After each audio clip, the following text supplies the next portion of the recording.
Hey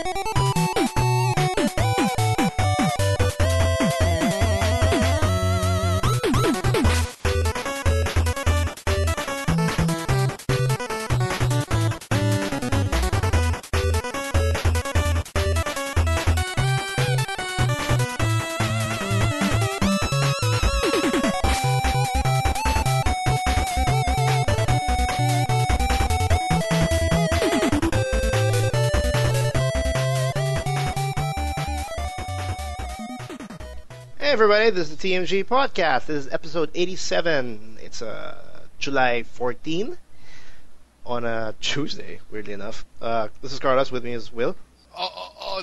Hey, what's up everyone? And Miggy. Oi, what's up, Mustana?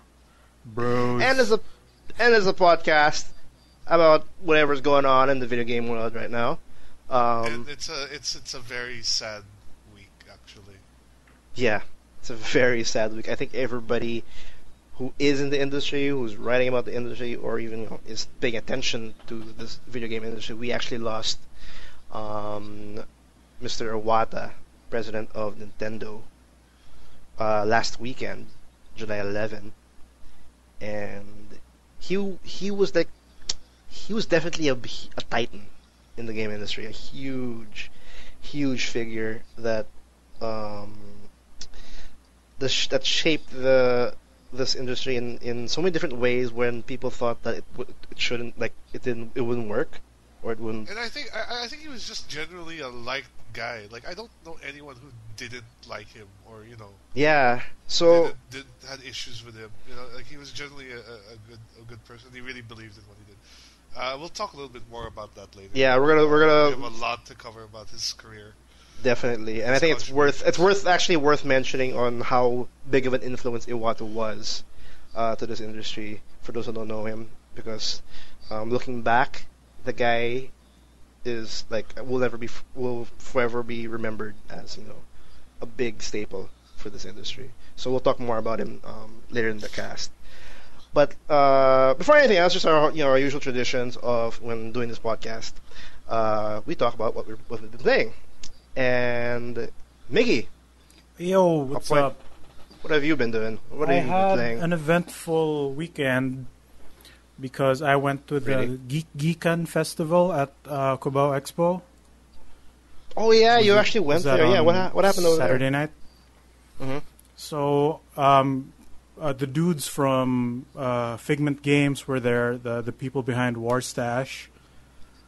So I thought I would go there to check it out and talk to Matt about possibly procuring something that we might feature.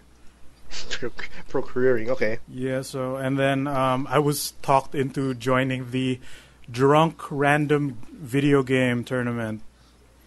Wait, that sounds like fun. Damn it, I should have went now. Wait, is that Matt guy the one I interviewed in ESPN? Yeah, Matt, I forget his name. So yeah, I'm sorry. Cool now. Yeah, I forgot. No, I have his card somewhere. I just have to rifle through my stuff right now. But okay, so you had to drink to play War Stash. Yeah, because I know some dudes from the Rumpus room there, so I mingled as well, and they talked me into joining the game tournament. So I played a bit there. We played a few games. It was a random game per round, and it's usually a party game or some other stuff. So they had Dive Kick, Deadliest Warrior, Bomberman, those party crazy games where Deadliest Warrior is that the Kinect fighting game? No, the PS3 version. It's based on I think the History Channel show, where they pit ancient warriors like pirates versus knights or stuff like that. All right, yeah. So we played that. What is that game I'm thinking of? The one where Ultimate Warrior or something. The one where you have to actually punch and kick on the Kinect was terrible. Oh, I forget the title, but I know what you're talking about. I think it's Ultimate Fighter. Yeah. Ultimate one Fighter. For the Xbox One. I think it's what Will's talking about, yeah. Yeah, I think that's the one, where you can just crouch punch and win. I heard about that one. Okay, so yeah, you every round's a random game. The final, and then loser takes a shot. Yeah, I made my way through winners straight up, because TMG represent. Got to be good at the video games. Whoa. And then I fought the owner of Rumpus Room. I beat him in Warstash, which they also included in the lineup. And then he made his way back from losers all the way to grand finals, and we fought in the most intense game of Bato Bato pick I've ever had. That was the last game. Yeah, that was the last game because what they said was they literally ran out of games we could try for the grand finals because they tried to boot up Steam, but since there was no net, they couldn't get it to run. So they literally ran out of Steam, games. Ruining tournaments since online came up. Damn it! So they said that rock paper scissors was the thing, and it was actually Kiko, the Rumpus Room owner. It was his actual dream to have a grand finals be rock paper scissors, and have it be something crazy like flip top. So he got his wish, and he ended up taking it. Then I think he got it like 7. Because it was first to 5, I got 3 points. Then he made his way through, and then he reset the thing and just beat me straight up 5-0. Oh, he swept you the next round. Oh wow! Yeah, his drunken powers were too much. I couldn't read his Yomi. Yeah. Oh, wait, okay. Before you continue on, though, Rumpus Room. For those who don't know what Rumpus Room is, it's basically like a game shop or a net shop, but just for consoles. And it's like this is technically the north side, but not too much north. So that's the gathering place for people like in the immediate area. So aside from Imperium, Rumpus Room is the other go-to place around. Do you know where exactly it is? Just look up Cubao Expo, and it's like a half circle of just shops. It's near Araneta. Yeah, your Gateway Mall. Like behind Gateway Mall. Well, there. If anybody's near the area, you got something like Rumpus Room, and you might be in the finals against the owner for some Bato Bato. Oh no, Bato Bato. Well, rock paper scissors rather. That's awesome, dude. Yeah, there's like photo evidence of me. There were also like a bunch of booths in the area. Like I met the dudes behind the local version of Loot Crate, which is called Block Hall. And there was a booth there featuring VR headsets for cell phones, like the Google Cardboard. And like a bunch of Geek shirts and apparel, and like a 3D printing service was also there. Just a bunch of like, Gikan nga, like where geeks gather and just geek out. It was a cool time. It's fun. That's awesome. Is that a regular occurrence, or it just so happens to be? I actually don't know. They have a Facebook page, so I guess it happens, if not yearly, like probably a few months in between. Okay. Well, I guess you'll have to do a little bit of training, or Yeah, man. All the video game skill was covered, but when it comes to real games, I'm ass. Yeah, you gotta shape up, man, for the next time you go to the Rumpus Room, because you're going straight up to the owner. He's no joke, apparently. His Super Saiyan form came out with all the booze inside him. Oh, it happens when you drink, man. It happens, especially with games. With drinking, actually, it's weird that I cannot play. I actually lose focus when I drink. It's hard to actually get better. Because I've actually... No, I'm the same. I get worse when I drink. Yeah, my mind starts to wander, especially if I have to think. There's usually a point where before the tipsy hits, you become so focused that you get better, and then after that you just start getting worse. It's like a mountain peak. Once you reach the top, you're the best. Then it just starts going down. Downhill. Then you literally roll back down to the fucking out of the mountain. That's awesome though. Rumpus Room. Okay. What I've been playing recently, I think last week I talked about me playing about some Steam games. I think that was Saturday or Friday. For some reason I started to read up on Dark Souls 3, on like what showed up, what was shown, what was played, whatever. Right. And me being super hyped, I think that was a Friday. I was thinking Saturday, but I think it was a Friday. I woke up, I went to Steam, and I bought Scholar of the First Sin. Yeah, I saw you playing that. Oh, so okay, so you're Out of nowhere. How is Yeah, it revisiting I bought it. that game? Actually, a lot of fun. For one, I was actually buying. My thought of buying the or playing Dark Souls 2 was to play the expansion, but I just realized that each expansion was like 500 pesos, whereas the upgrade, Right. since I own Dark Souls 2, it's only 1,000. So I'm like, okay, I'll just upgrade. The only downside is the original Dark Side 2 and Scholar of the First Sin are separate, meaning I had to download it, even though I had already Dark Souls 2 installed on my system. Okay. Oh, yeah, yeah, You you- probably got like the DX11 version. Yeah, or right? whatever You have to get the bullshit, whole yeah. game again. So I literally I was forced to, I uninstalled on Dark Souls 2. It doesn't make any point, and make any sense to have both games. So I installed Dark Souls 2, installed Scholar of the First Sin. I think around maybe 15 gigs worth of it, and I was forced to play it all over again because I had no save file. And yeah, all the expansions are there.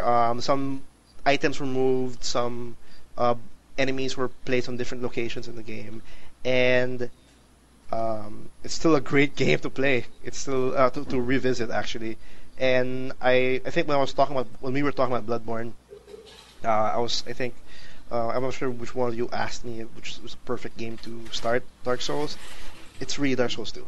It's and I'm starting to believe that I think Bloodborne is way more painful than Dark Souls 2, simply because dodging is the only defense in Bloodborne. Here, you have a lot of options.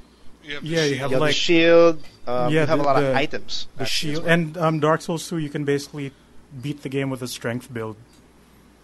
Yeah, you can like get a heavy shield and just like power through and whatnot. And there's multiple items to heal you.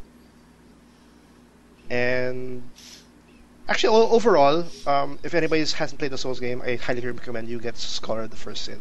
It's actually it's actually worth it. If ever you haven't played any Souls game, you get that, and then it's up to you if you want to continue on because it's a perfect package. So I've been playing that, and I've been playing that ever since I got it. And I'm only currently going through I'm actually to a point where I can now go to the expansion. I mean, the DLC, Mm-hmm. and I finally beat the first boss of one of the first. I think that was the first. The Snow DLC. I'm not too sure if it's the first one, but I'm going through that now, and I'm having a lot of fun. To say the least. What about you, Will? I have been playing Batman Arkham Knight on PC, and I honestly don't know what all the fuss is about, because I'm playing this game and it plays perfectly fine. I haven't encountered any crashes. I haven't encountered any frame slowdown, or at least noticeable frame slowdown. I haven't actually checked if it is playing at 60 FPS yet. But Are you in like max settings? What is your setting for the PC version? no, the computer, it's on the recommended settings, so whatever that is, I couldn't tell you right now actually. But it looks gorgeous to me. Like Okay, well- the raindrops on his cape, you can see that clearly. The Batmobile's very detailed, everything. Okay, for those who don't know, there's actually problems going on with the PC version, which is why Will, like right off the bat, said he doesn't see anything. To the point that Warner Bros. And I guess Rocksteady had to pull the PC sales of Bat Arkham Knight so that they can fix it, because it's to a point Yeah, where like there was a point where you couldn't FPS buy drops, the game on crashes. PC on like Steam or whatever. Yeah, it's It's not up. available. It's still. dig- It's still not it's still available. not available digitally. So you It's you not- bought a disc. I have a Okay. disc copy, right? And Yeah. actually, it will install on Steam. It is a Steamworks game, Mhm. right? So it goes to Steam, and I can still access, like, if I want to buy the season pass or whatever, I can still do that. So that hasn't changed, I guess, for people who already own the game. Yeah. But I guess if you're looking to buy it now, the only recourse is you might have to look for a physical copy of it. Yeah, if you like want to take a chance, because like we said, crashes, FPS drops, graphical issues, those are by a case by case basis, because you know how PC has different specs. Yeah, I really think it is a case by case basis, because my PC isn't. it's pretty beefy, but it's also a couple years old by now. I think it's pushing 3 years already. But it's still beefy enough that it can run pretty much everything. And I'm just surprised because I was expecting it to be terribly unplayable, but it's very playable. Actually, out of curiosity, you're playing the game on keyboard and mouse, yes? Yes. Why, like, this? Well, when it comes to the Arkham series, I always consider it as a console or console title. Right. Why did you decide to actually go to this platform, especially with these issues that creeped up on day one? Is it? Well, to be honest, it's because every other Arkham game I own is on PC. Oh, okay. So I thought, might as well just keep it going. And I'm very used to the mouse and keyboard controls already. I think they're okay once you're used to them. They're not ideal, obviously, but they work fine for me. So yes, that's why I got it on PC. All right. So about the game, how far are you in the game? Are you actually? I don't know. I think, well, according to the thing, I'm 24% through the game. But like every other Arkham game so far, there's quite a lot of side things you can be doing, and I've only done a few of those so far. The game world is much. It's at least it's different now from how Arkham Origins and Arkham City. You remember how Arkham Origins basically used the Arkham City map and kind of just built up on that, right? Yeah. So Arkham Knight now has a completely new map, a completely unique map. Which is refreshing. The Batmobile is there, obviously, and I honestly feel the Batmobile at times feels a bit forced. Like, there are certain Riddler challenges that you require the Batmobile, or like it says like, oh, I can't go there yet because my Batmobile isn't ready, or something like that. I don't feel like it today. And I honestly find myself gliding around the city more often than driving around the city. Like, maybe that's just me being used to the old way of traveling. So far, the story is, honestly, it's good. It's not a bad story, but it's not gripping me as the older Arkham games did. Okay. Right now. I'm not saying like it's because there's the lack of the Joker is in this game, but like. I don't know. I mean, I was the first to say that I want a new villain instead of Joker, and we finally have that here now because the main villain is Scarecrow, right? But I don't know. The story just isn't as interesting to me as it was before. Right now, I think that might just be due to the game series kind of wearing down its welcome a little bit. Like I would say, since this is supposed to be the last one in the Arkham series for now. It's a good opportunity for Rocksteady to take a break from Batman. Maybe look at doing like some other DC franchise in a similar style. Yeah. And then maybe revisit Batman again, like in a Justice League sort of game where he's part of it and whatever. One thing I like about this one now, there's a lot more cameos from Robin, Nightwing, Catwoman, and they're all playable. You get to play bits and pieces as Nightwing, as Rael, as Catwoman. Yeah, instead of just being in a challenge room or something like that. Yeah, it's instead of being in a challenge room, you actually get to play some segments as those characters. Oh, Batman's not being a bitch here. He's like, oh yeah, I'll need help. No, he's still being a bitch. He's like, what are you doing here, Dick? What are you doing here, Dick? Go back to your room.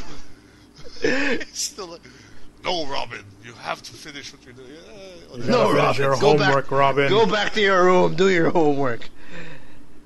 And go to sleep at 12. It's 12! Should be at midnight, right? Should be at midnight now. It's usually like these Arkham games that start at midnight, or it always happens in one night, I think. Yeah, like the events of all the other games happen in one night. Is it also the same with Arkham Knight? Like it's just one horrible night. It's one 24-esque. It's one horrible night, supposedly. So I'm not too far in yet. I'm enjoying it. It's enjoyable, but it's definitely not for me personally not the strongest Arkham game. A lot of people are saying like it's the best one. It's like, I don't think it is. Like right now, I'm still feeling Arkham City was probably my favorite so far. But regardless, it's still a very enjoyable game. I again haven't encountered any issues Your mileage may vary depending on your computer setup. Yeah, it's very hard to tell. Like I've actually you're one. I had also two friends who bought it in retail. They have no problems as well. So it's really a case by case. It's just apparently it's really unfortunate that majority of the community has having the problem. So, and we or my close friends or in my circle apparently are not having that issue. So I guess they're lucky in that sense. But just to whoever's planning to buy it, just a reminder that there is that kind of issue going to the point where Warner Bros. Has it is an issue. So tread lightly. I guess. So that's what I've been doing. That's what I've been playing. Yeah. All right. Moving on. Actually, not moving on. Before we hit the news, guess what? We got some Nightfall codes to pass on. We got some giveaways. Stuff to give away. Some giveaways. Yep, we got some. Yeah. So if you guys have been following our channel, you might have seen me and Miggy play through Nightfall, the pre-alpha of it, to give our impressions of the pre-alpha. And what is Nightfall? The Nightfall is a locally made, as in Philippine-made, survival horror game. It's currently on Steam Greenlight. It's in early access. So by Xeno Games. By Xeno Games, you can check it out. I think for $11 right now on early access, if that's your thing. Me and Miggy played through it. We gave our impressions, and the developers were kind enough to give us some codes. Yeah, boy. To give out, so you guys will get a chance to check it out as well. Yeah, it's either not $10 or if you're in the Philippines, it's 395 pesos. If you want to check it out. Yeah, that's around like $9 or $10. Yeah, but whoever picks up this code, I'm going to mention the code in a bit, and I guess it's first come first serve. But we have a lot of codes in the future if you guys really want to play this game. Check it out. Mm-hmm. We'll throw in one code in a bit for whoever gets it first. Good on ya. And if you do, please confirm by sending us a message. Yeah, please confirm. But we will do mention. Well, I want to do a post on Facebook saying that there's a code in this upcoming podcast. Blah blah blah. Find where we mention the code. This is this time. This is when I'm going to mention it. Yes, like what Mickey said. Please confirm. Throw us a comment saying I got it because you're awesome through Facebook, through Twitter, and Too Much Gaming. Or if you really want to, make it harder for yourself, go to your email and email us a reply or something. tmgpodcast@gmail.com. Any of those three options, as long as you confirm, so that we can know that the code is, taken. Mm-hmm. And you can, I guess, thank us for playing a pre-alpha game. I mean, again, it's a pre-alpha, so don't expect too much, but you get to check out the game that's currently, being made at Xeno Games. Okay, the code. What is the code? I'm the one with the code. I have the one with the code. I'm going to say this slowly, and I'll repeat it twice. D 0 J 38 dash 89 FA 2 dash YB 98R. Now, all the letters are in capital. Just letting you guys know, okay? I'm going to say it again. D0 J38 dash 89 FA2 dash YB98R.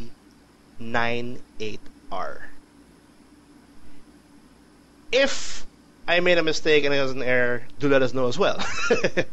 But I'm sure that's okay. I'm sure that's right. Do I say it again, or is that good? That's good. fine. They can That's rewind good. if it doesn't work. It's gonna work. It'll Right, work, we have some codes here. We have some codes to pass on. I actually checked. Will and Miggy bought it and they have their own copy. I got one because I want to play. I want to see the chairs are the same height as me. So I won't lie. I want to experience it myself. So What if the game bugs out again and you get locked in the crouch state forever? Forever. Then I know who to contact, man, about it. I literally know who to contact about that. So I'm gonna be helping them out.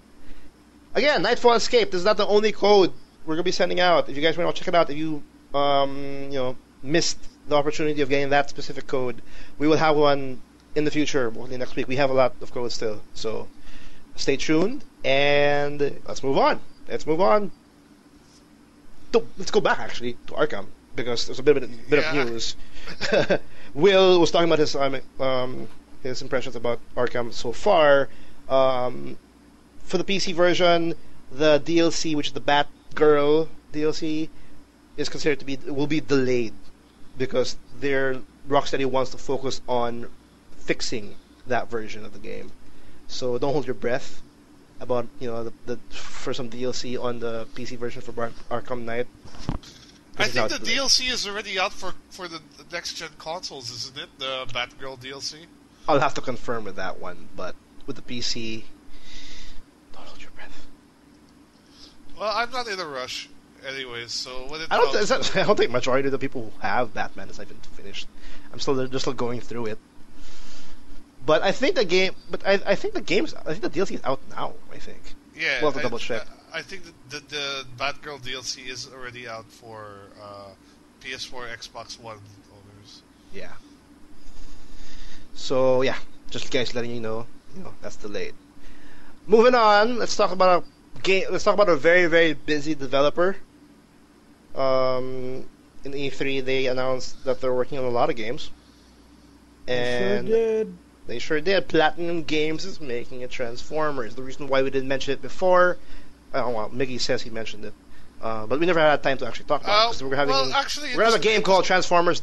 Sorry, go on. Transformers Devestation, but the thing Devestation, is, it was on E3, but it was not at any of the conferences. It was like just sort of on its own on the show floor. Yeah. And now that Comic-Con is on, I'm sure you guys, by the way, speaking of which, you guys have probably been enjoying all the leaked trailers and all the crazy stuff coming out of Comic-Con. Yeah, it's Comic-Con week, actually. So I'm sure everybody's enjoying that. Nerds of the world. But so dude, they're going crazy, but yeah. Yeah, so, but what was I going to say? They had a better opportunity to showcase the game here. Of course, it being Comic-Con, there's a lot of toys. Transformers is a big thing at every Comic-Con. And I think it got pretty well received. Dude, I'm super excited. It's like classic Transformers with DMC gameplay. Yeah, what I liked about it is they stuck to the classic Transformers look. The G1 aesthetic. No, more than that, it's like got that cel-shaded look to it, so it really looks like a cartoon. No, my issue with the art style is it looks great, like in screenshots. Right. But in motion, it's kind of weird because like it's more of a texture than cel shading, so like the reflections don't move when the characters like twist and turn. I see. Right. But the combat looks really good though. Yeah, the combat. That's what got me super excited. Like, oh my god! At the very least, the combat will be amazing. Like the rest of the game might be, subpar. That's what my fear is right now. Is that like we'll have some good combat, but like it looks kind of boring because it looks like it's like going from like arena to arena, beating up, mook Decepticons, and then occasionally fight a boss now and then. Yeah, and apparently, I don't want to. Well, I got excited, but we'll see. I mean, yeah, it's coming out on previous gen and current gen. So Wii U? Probably not. But like PS3 and Xbox 360 will get a copy. Well, there's still games coming out of the 360 actually. That's not bad, and that might be a good one. I might tell my brother to say, "Hey, buy that figure." People did say some of the attacks are reused animations from the Legend of Korra game that they made before. Oh, they made Legend of Korra? I mean, which is was also that even a good game, by the way? It's also like Activision published. Right. Oh. I'm kind of sad that they won't ever. That the High Moon Studios Transformers game seems to be dead and over with. I really like that art style of the High Moon Studios Transformers, but I don't think we'll. Isn't High Moon gone already? Like I think they got bought out. No, they've always been part of Activision, but they became a Call of Duty developer. So Well, there you go. Their fate has been sealed. their fate is basically sealed. But yep. the soul still burns. Well, the And the last Transformers game to use that art style was the Dark Spark something, which was like a crossover game with the movie Transformers. Yeah, it used the engine of is that worth High Moon's is that game. worth and picking up? By the way, no, it's I not. heard it's really PS4. bad. I heard Oh, it's okay. really terrible. Like nothing close to the quality of the previous two Transformers games. Amazing. Well, I don't know. It's Platinum Games. It's classic Transformers looks. I'm sold already with it, so I'm super excited. Dude, there's a new trailer out that came out. Yeah, you can check become like Bumblebee becomes a car and starts ramming dudes mid yeah. combo. And it combos. Yeah, I remember seeing that. Oh, it's gonna be fucking awesome. Yep, Transformers Devestation. Is that it? I think that's the title. Yes, Transformers Devestation. Devastation. Yeah, I'm seeing it right now. Cool. Moving on. SF5. Before Comic Con, I'm not sure what they just released this. When did they announce this? I forgot when. Was it exactly. before? No, it's before Comic Con for sure, but Okay. where It exactly? was. I forgot. I'm sorry. I just woke up to it like, oh, yeah, look. I woke up. Yeah, I woke up to a new face, pretty much. Ken was announced, and he got a facelift, or more like a makeover. Not really a facelift. Yeah, but it wouldn't be a Street Fighter game without Ken and Ryu in there. You know, it can't just be one of the one. It has. To Oh, be okay. I'm sorry. It wasn't before Comic Con. It was during Comic Con. Apparently, it's been that long. Probably Apparently, like the first day or something. yeah, because Comic Con was actually pretty long based on all the information that was like thrown out when that event happened. But yeah, Ken is definitely showing up in SF5, and yeah, like Will said, it's a no-brainer. But the surprise was that he has new moves and at the same time a new look. Like this doesn't seem like the usual Ken Masters we're known to see. Yeah, he's not. In any he's still a bit of a Shoto, though. I mean, in that sense, like he's still got Hadouken, Dragon Punch, but his Tatsu has changed. Yeah, he's got a lot of fire kicks now. Yeah. Well, he in Street Fighter 4 he had an Ultra that has fire kicks. That was his Ultra 2. Yeah, and he had kick super in older games as well. Yeah, But, so like, it's nothing new. It's just an actual normal one, and I think that I don't know. triggers- He's got like a dive kick. He's got he looks like an anime game character now. Like with Well, his crazy speed. People are saying he's like built to be the classy, flashy character with all flashy combos. I mean, that's, People are saying like he went and visited KOF land for a while and came back. No, he You know, looks faster than he looks like he visited Arc System Works. I have to confirm though, because I didn't really quite dive in on the specifics of Ken, but they're saying that his V trigger is supposed to be focus or like FATC. He can cancel through specific. Is it Oh, focus? It looks like whatever. I Not mean, really like focus, but from, you know the combinations and how to connect other moves, like you FADC, like you. Oh, you dash cancel out of things. Yeah, he has like some kind of a dash that does the same trick, and that's Ken's unique style supposedly that makes him a flashy combo maker. From what I hear, I have to really read on the. Yeah, notes he on looks the like a V trigger very and combo V. centric character, like Yeah. like an anime game character. Like in the trailer, he did like a dive kick, dash under the guy, and then hit him with a low mix-up into another Yeah. long combo. But what's really cool about this is Capcom is somewhat taking a little bit of a risk because they're not up. It's Ryu. This is exactly the same. Oh Up, yeah, it's just Chun-Li. red American Ryu. No, I mean which I like, like, it's the usual. um, It's like the usual red. It's the usual Ryu. It's the usual Chun-Li. We're not getting the usual Ken. We're not getting the usual World Warriors. Like, I mean, Yeah, they've so changed people Ken. who complain that Ken is just a Shoto clone, it's not anymore. Doesn't look Well, like it anymore. He looks like his own style at this point. I don't. He I always like. what do you mean a Shoto clone? He was a Shoto, like period. He was the player 2 character in Street Fighter 1. Yeah, exactly. No, but actually, that's one thing. I don't know if you guys noticed it, but like his idle stance is so different now from Ryu's. And if you look back on any other Street Fighter game, it's basically a head swap, right, between Ryu and Ken.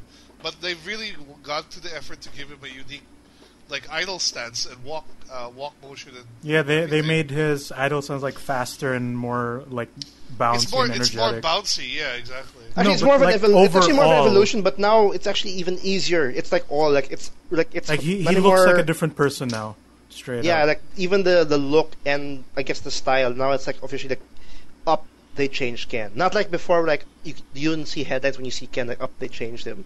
He has slight differences. This one, right off the bat, you know that was Capcom's plan. Like, up, we're changing him.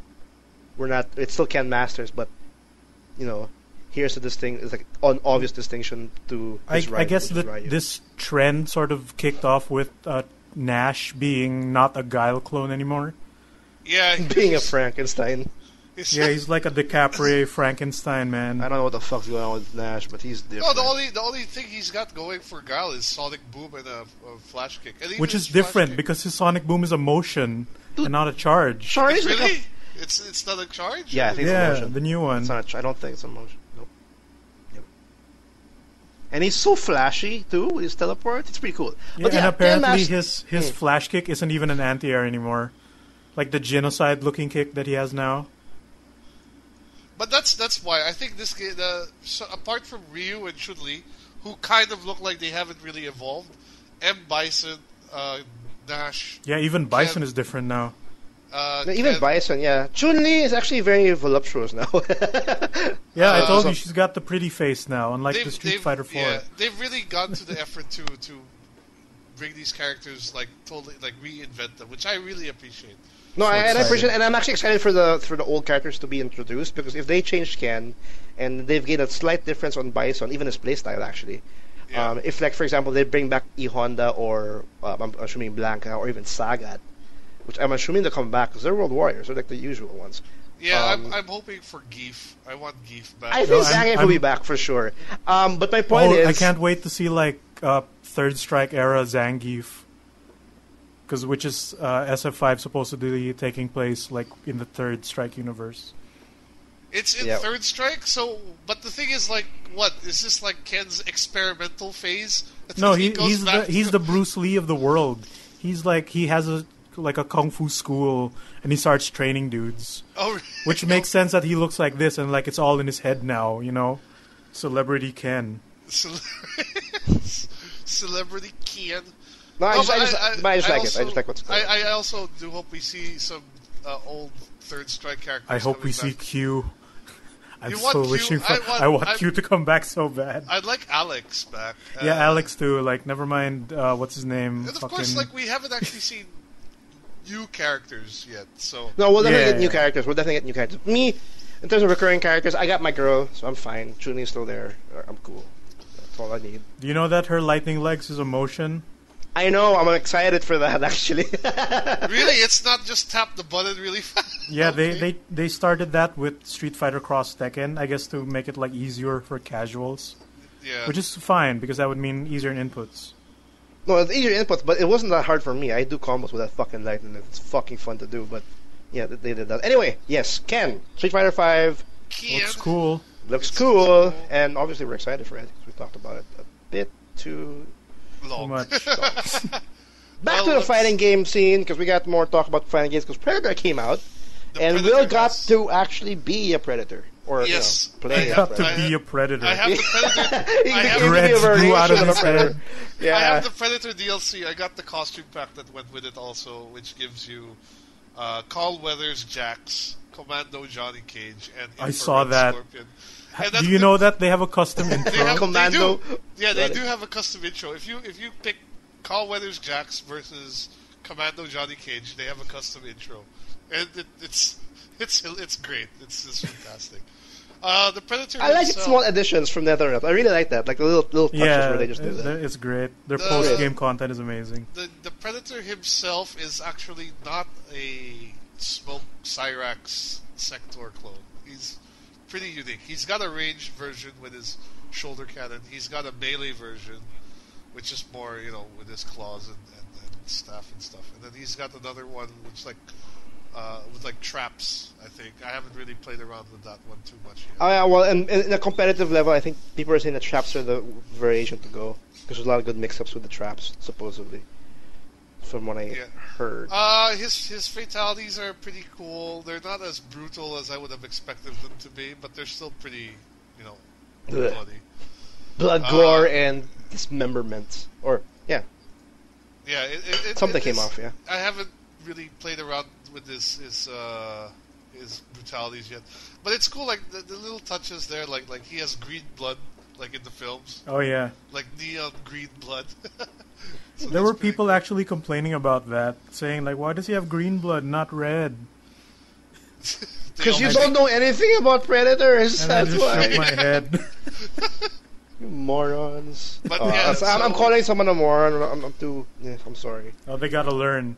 He's Oh, a yeah. fun. He's a fun character though. Like I gotta contain myself sometimes.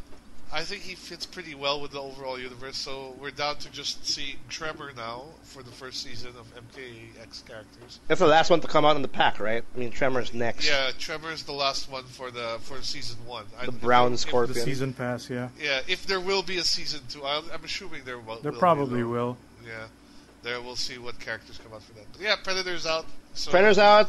Enjoy yourself in the shadows. Oh, much? like, isn't there a thermal vision mode for Scorpion when you use Predator? It's one of his costumes. Yeah, that's cool. Infrared Scorpion. He's just. I have that actually in infrared- my. I can just input it in my Asian version. I mean, Asian account actually. It came with the pre-order, I think. You got a pre-order for Infrared Scorpion, really? Okay. Infrared, or did you say Steam? Because I have some skin in my case that I haven't touched. I'm not too sure if it's the one you're talking about. Well, there were a couple other costumes that I've had to catch up with. I got Classic Ermac, I got Cold War Scorpion. Those were, like, free, I think.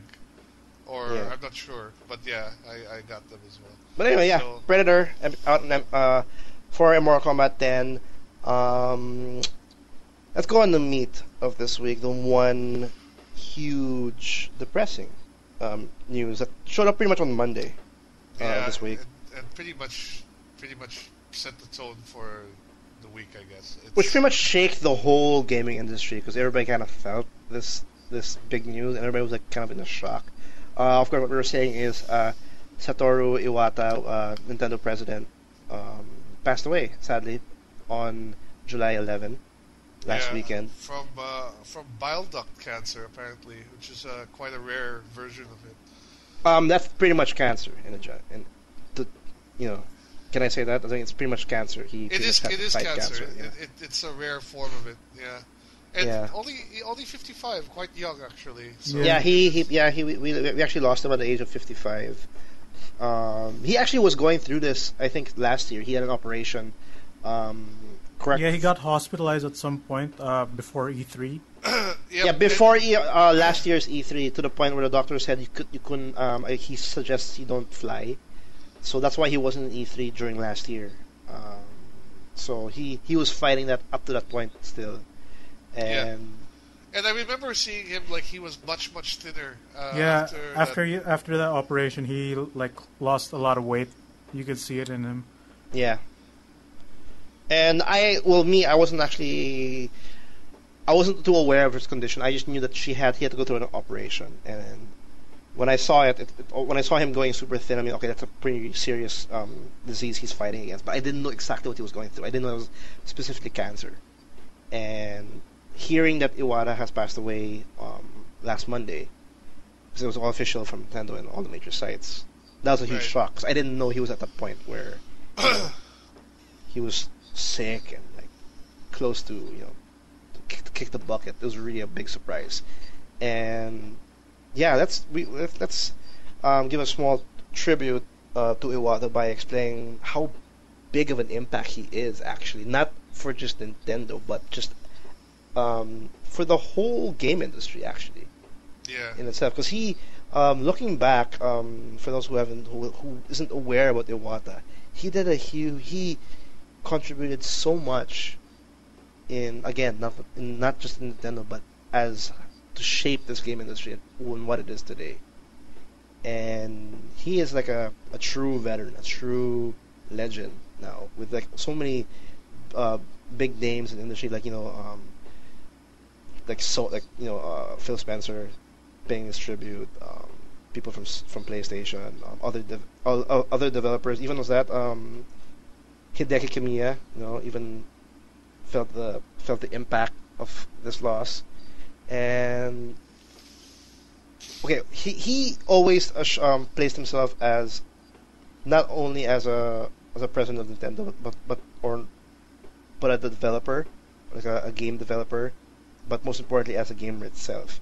Because if you look back at it in his career, he was always hands-on. That's what I always noticed when I was looking back. He was very a hands-on kind of guy, and he's actually a flat-out developer, from what I know. No, he was. He started off as a developer. In fact, I think he was the one who created Balloon Fight. Yep, Balloon Fight. Then he worked on Pokemon Gold and Silver, I think. He did. He worked on Earthbound. He worked on Kirby. HAL was like what? HAL was it HAL Laboratories? HAL Labs. HAL Laboratory, right? And that was, he worked. He was a programmer for Balloon Fight for the NES. And what was interesting though is as he was going as being a program, he eventually became the HAL president, Labs president. That was his first presidential job, quote unquote. And what was amazing about it, looking back in his career, even as him as being a president, he still went out of his way to be a programmer on what he really is. And if anybody knows Pokemon Stadium, he's actually a big contributor to why there's Pokemon Stadium. Because he was the reason, supposedly, because he ported the code that came from Pokemon Red and Green into Pokemon Stadium to make it easier.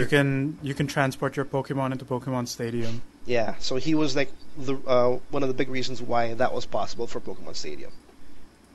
And that's saying a lot for someone who was the president. Really good. And this is not him. He wasn't even Nintendo then. He was actually just a flat out he's a corporate suit at that point, and then he still bothered to do some heavy work and to help out in development, which is actually awesome. When did Iwata join Nintendo? He joined Nintendo in 2000 as the head of corporate planning. Yeah. And then in 2002, when I think when the previous president retired, he was named the successor.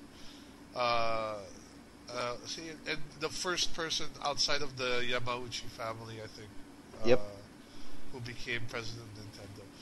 And he kind of came at a point where he really turned Nintendo around, because he came in during the GameCube era, and I think the GameCube. I remember, if you think back at the time, the GameCube wasn't really doing that great against the PlayStation 2 and the Xbox.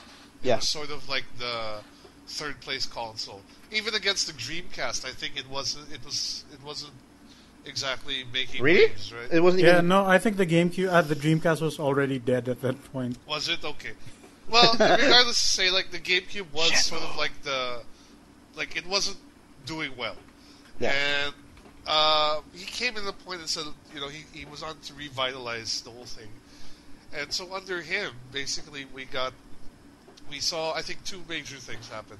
One was the transition away from the Game Boy to the Nintendo DS as the primary handheld system of Nintendo. What was the first? What was before the DS? The Game Boy Game Boy Advance. Advanced, yes. Okay. Which had several iterations: the Game Boy Advanced SP and then the Game Boy Micro, right? Mm-hmm. And then came the Nintendo DS, and that was sort of I think the first time people started seeing that, hey, we can use other inputs besides buttons to play games. No, and this is really Iwata's true test of being a person to lead Nintendo. To see if he can bring out a huge product and really turn things around for Nintendo, because like Will said, GameCube didn't do so hot, and he took a huge risk because he's adding extra inputs that are what I consider very foreign, like two screens. At the time, we think about it now, and it seems like second nature, like to use a stylus or to use your touchpad, but whatever. But back then, it was still a very novel concept.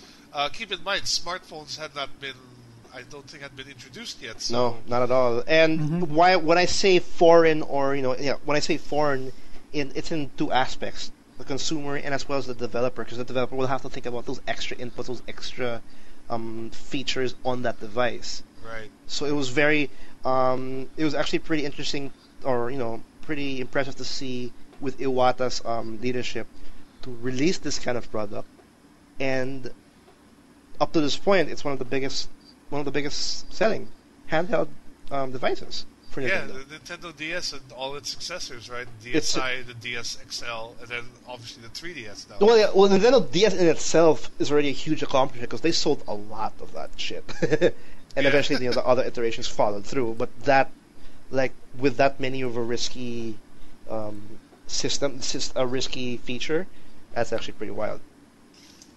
Yeah, and basically the other big contribution he had was the Wii, and we all know how that went. That was probably the biggest success story of the last generation. And no one saw it that's pretty much the winner of last generation. Wii was an underpowered machine. It had, yeah, exactly. Mm-hmm. But no one expected it, because when you look at the Wii, it's like it's underpowered. It's it wasn't even in HD, I think, or it was in HD. Nope, it goes up to 480p. Yeah, so it was a 480p machine in the era of 720, 1080p, PS3s and Xbox 360s. Yep. It generally only had, first-party titles. It was known for shovelware.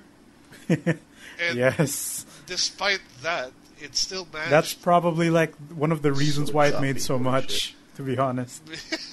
When the kids see, I want this game. Oh, that Hannah Montana game. I need that. But again, that's one of the big reasons why it was such a surprise, because no one saw this as a gamer's console. Yeah, and especially with its controller having motion control as its key component. Yeah, that's another point, was like it introduced motion control as a key component. It obviously wasn't the first one, because I know there's been consoles that have experimented with motion control before, but you had to buy extra peripherals and weird things for that stuff. But this is the first one where it was really a key part of the console. Yes, right? That's true.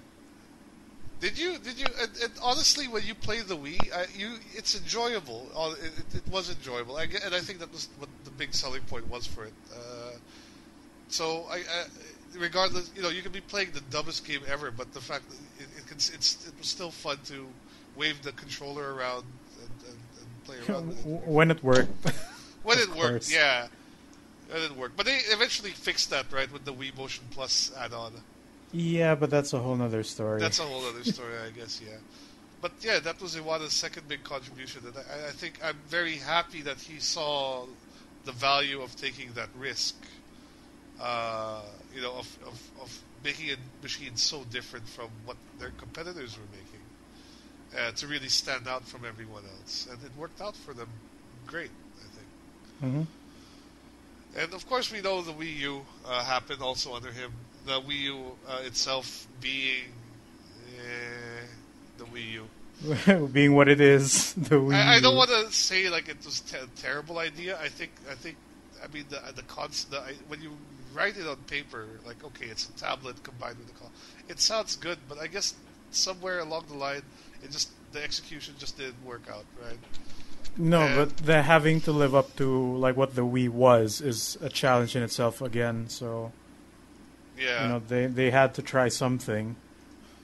No, that's true, and it's funny now that we're coming finally to a point when the Wii U is actually starting to become profitable now.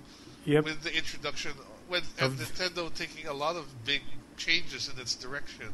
First with the shift to mobile, or like the addition of mobile into its repertoire, and the amiibos and how popular the amiibos have been.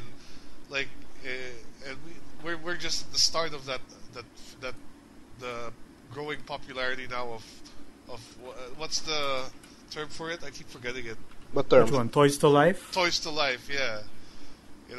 So I think we kind of lost Mr. Iwata in a very, very interesting period of time for Nintendo. Oh, and remember, even though Nintendo said that they're diving into mobile, Iwata has still been pushing that console games is still very strong. Oh no, I think Iwata's the only reason why they were they didn't jump mobile.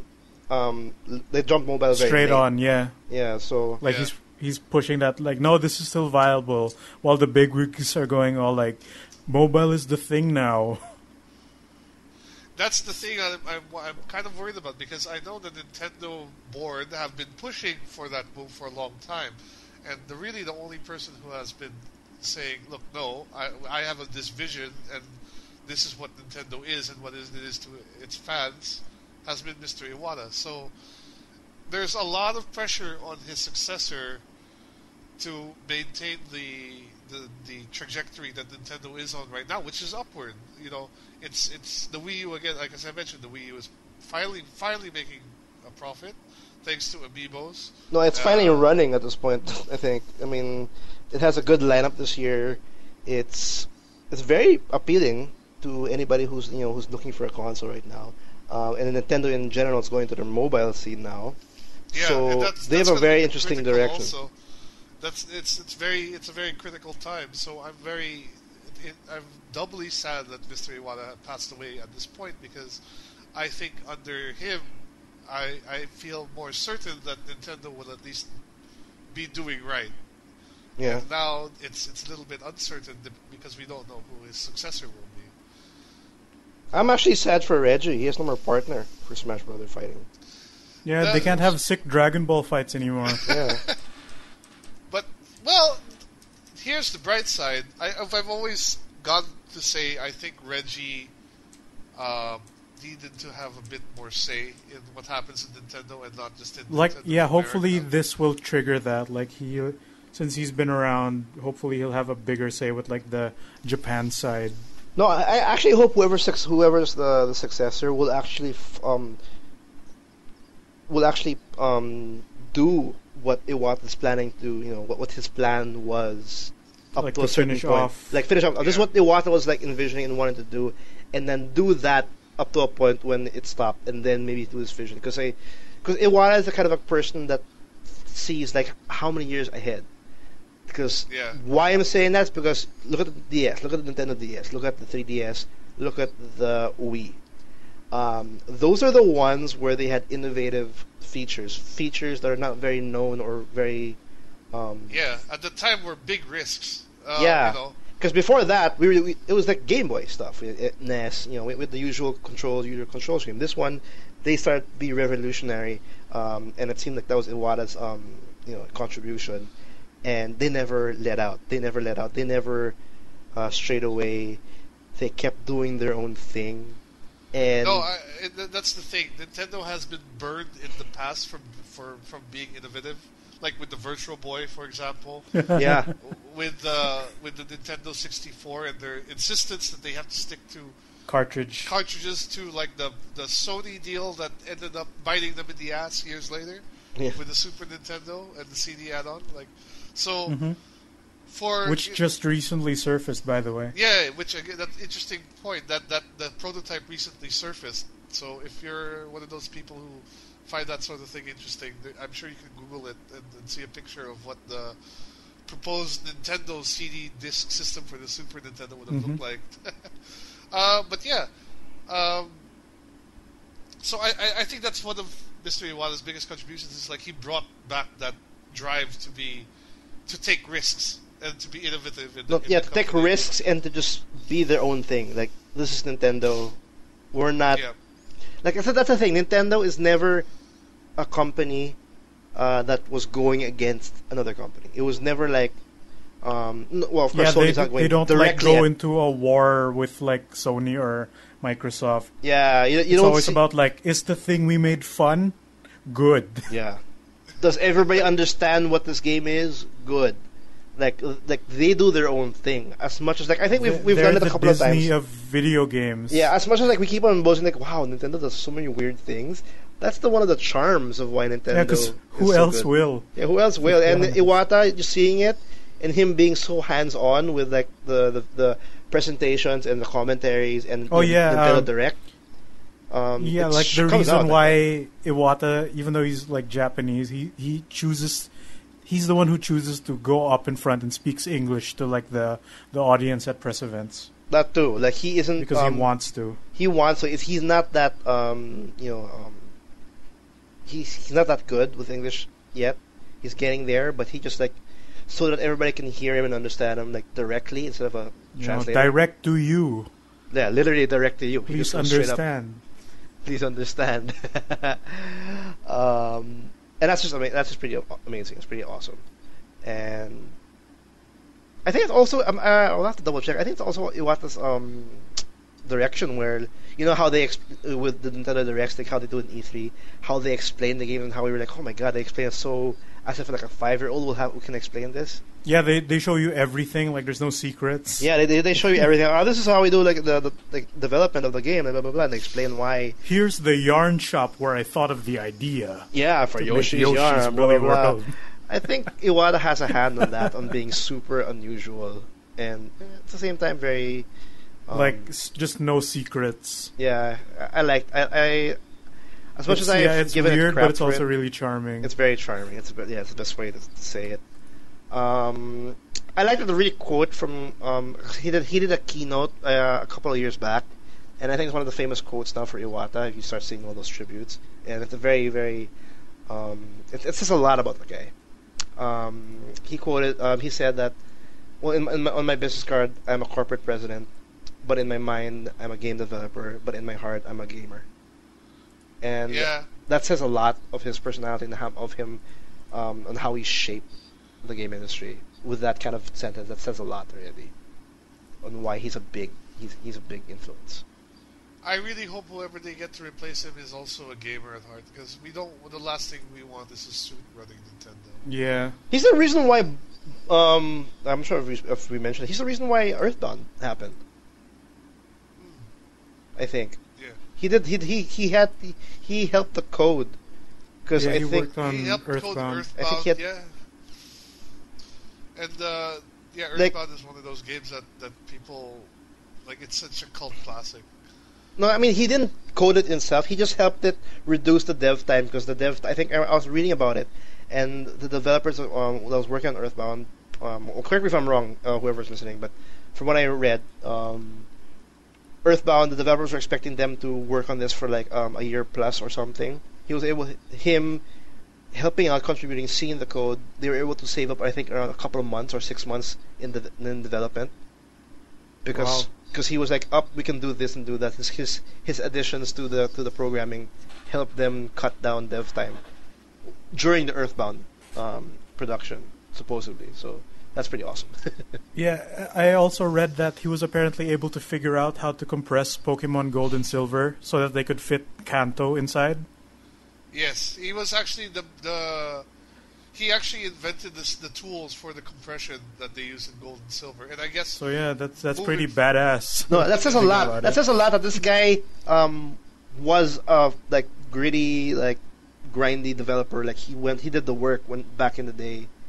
And as he rose up, he still went back to his roots. Just I'm a programmer. Yeah, he would still help them out instead of just being the boss guy. Yeah, which is like really. And cool. I remember there was a quote like, "Dude, our president's like checking our code and speaking our language." That's. He's a bro, man. He's a bro. He's a bro. Programming bro. He's a programming bruh. And I also want to mention it sucks that he's gone. No, it sucks that he's gone. Yeah, but I also want to mention that. It's not always bells and whistles. It's not all like rainbows and kittens and Nintendo. Had a hard time, had a very hard launch, and again, like we're saying, it picked up only now. During that time, though, I want to mention that he was the one who had a 50% pay cut for a few months to help with the fall. He willingly took a pay cut. Yep, and people were saying that he had the biggest pay cut because other executives did the same thing to help out with Nintendo's fall in their profits.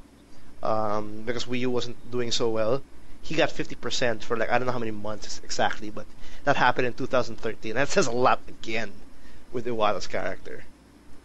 So, man, 55. I was too young. Too young. Too young. Did you also see that article, that thing where there was a rainbow over Nintendo's headquarters? Oh yeah, I saw those tweets. Oh damn. People are saying he's on Rainbow Road now. Oh shit. Keeping Robin Williams company. Yeah, it's actually that kind of effect. Like how Robin Williams was a big impact to, I guess, a lot of lives. Yeah, he has a daughter named Zelda. Yeah, Yeah, I'm sure he he's does. No, but I guess Iwata had the same impact on the gaming community. Yeah. As well.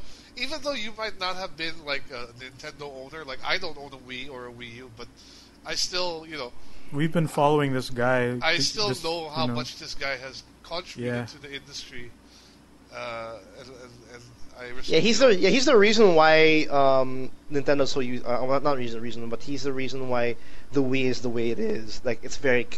He brought a lot of non-gamers, like people who've never played games before, to become a gamer thanks to the very easy, the Wii mode. It's very friendly for like family, parents, and whatever.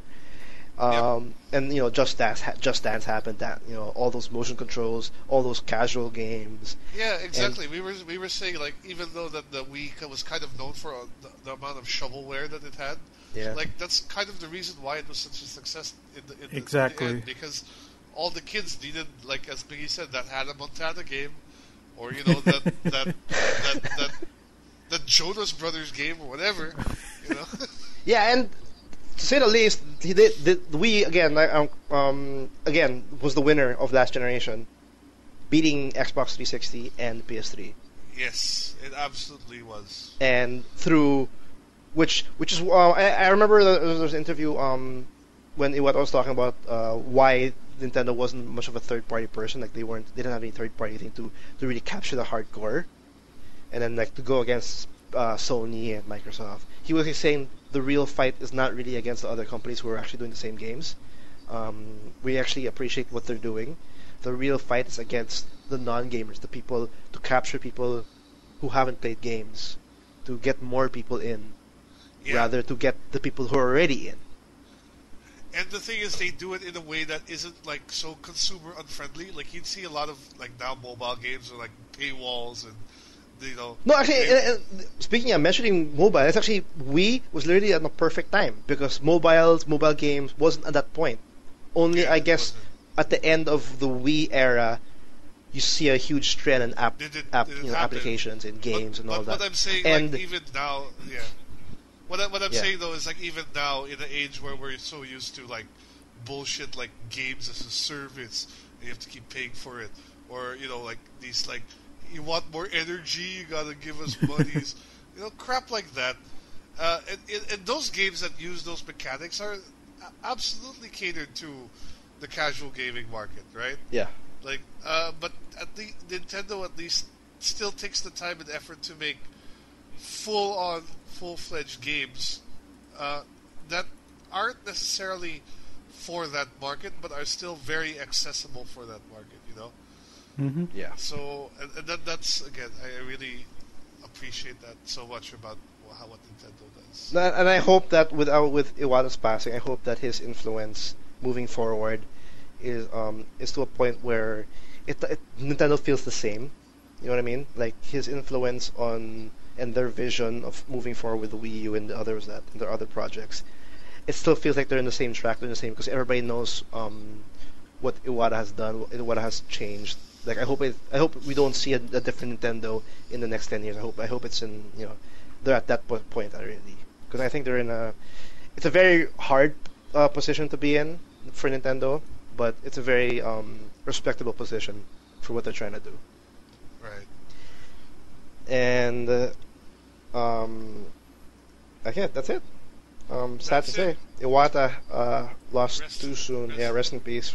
Rest in peace, and here's hoping that Nintendo finds its way, continues on the path that Mr. Iwata set forward. Yes. That's it for episode 87. Thanks, guys, for listening in. We have an episode every week. Every Tuesday, we have a new one every Tuesday. Do subscribe on iTunes. Do subscribe on Podomatic, so you can get the latest right off the bat when it comes live, and you can check it out. You can check out our previous episodes, our full archives of the TMG podcast on our website, www.toomuchgaming.com. That's 2 with the number 2. If you haven't yet, we got some press conferences, special episodes for each press conference that happened during E3.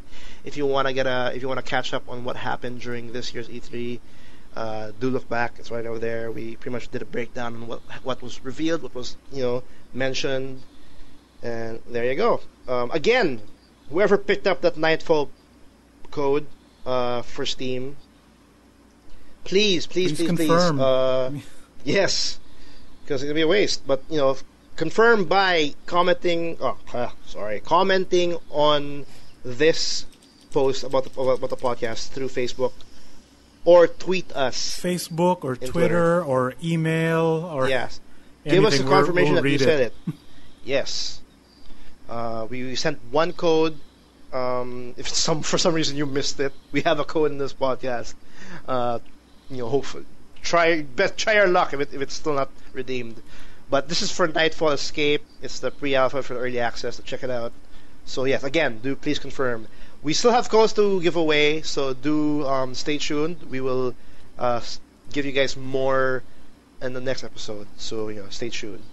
And Miggy, you're still working on a couple of things on our YouTube channel, TMG Blog. Yep. We have an episode pretty much every day. Yeah, youtube.com/TMG Blog. We got Symphony of the Night still going every Monday, Wednesday, and Friday. And then we got Her Story, which started out today. And that'll be running through every Tuesday, Thursday, and Saturdays. And I Uncharted 4. Got, we're already done with that. Yeah, we got Uncharted 4. Uncharted 4 is up. Trail of Eben's Batuta. Unearth. Trail of Episode Eben 1 Batuta. Gold Edition. Yeah. And I think we got The Swapper coming out next week on Monday. Oh, you're doing The Swapper. Yeah, see, we have... I did. Well, Miggy is doing a lot of work on our YouTube channel. Do check it out. We have a lot. Holy crap. How many videos do we have on that YouTube channel? It's pretty crazy. All right, over but that's 1,000. Definitely. Again, thank you for listening. We will see you guys next week. Same day. Not really the same time. Maybe not the same day as well. But we have an episode every week. Place, site, something. Same net. Bye. Same channel.